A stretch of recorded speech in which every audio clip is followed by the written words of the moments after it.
MORO SIDIBE is prepared to die for his country. The son of a soldier, he's training to join Mali's army, a decision he took after seeing a young colonel take over power from the aging former President Keita last August. He believes the soldiers can succeed where politicians have failed, bring peace to his country, and end the violence.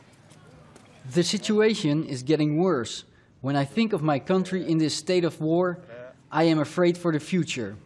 That is why I want to join the fight and go to the front line. On Sunday, armed groups affiliated to Al-Qaeda shot security forces in the southern region where SIDIBE is from, despite a 2015 peace agreement with some armed groups and the presence of 14,000 UN troops in the north and center of the country.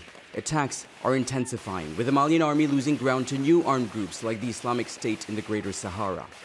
Almost 500,000 Malians have been forced to leave their homes. 6,000 people have been killed. Among the dead, FATOUMATA's husband, a captain who died after his vehicle drove over a roadside bomb. I was surprised. I didn't expect this. I spoke to him before the attack. He was telling me about the kids, our family, saying he would be back soon. He never came back. I hold the rebels, the armed groups, responsible for his death. The civilian government of transition formed last year was ready to negotiate with some of the armed groups, including with Al-Qaeda affiliates. But the new military junta leader, Colonel Goita, detained the prime minister and president last week. They resigned shortly after. Goita is now interim president, although he says he will stand down after organizing elections in February 2022.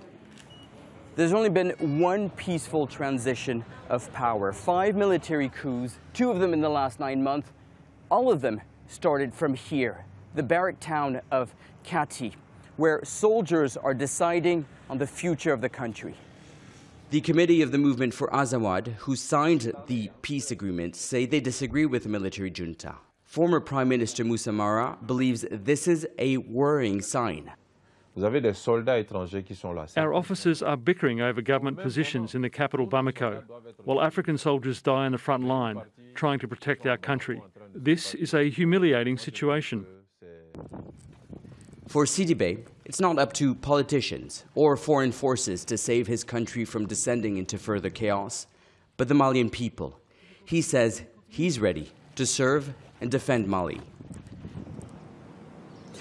Well, Assimi Goita has swapped his military fatigue for a civilian suit. In a couple of hours, he will be sworn in as the new president of Mali. And shortly after that, he will nominate a prime minister.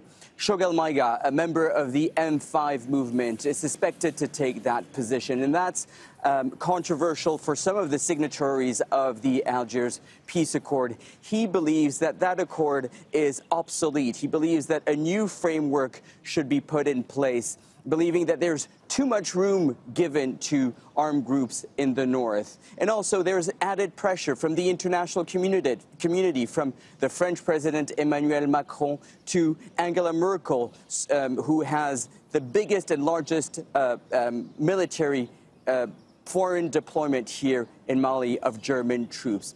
And there are so many actors, Adrian, here trying to decide on the future of Mali. And drowned in this conversation are the Malian people. Adrian? Nick, many thanks. Al Jazeera's Nicolas Haque reporting live there from Bamako in Mali.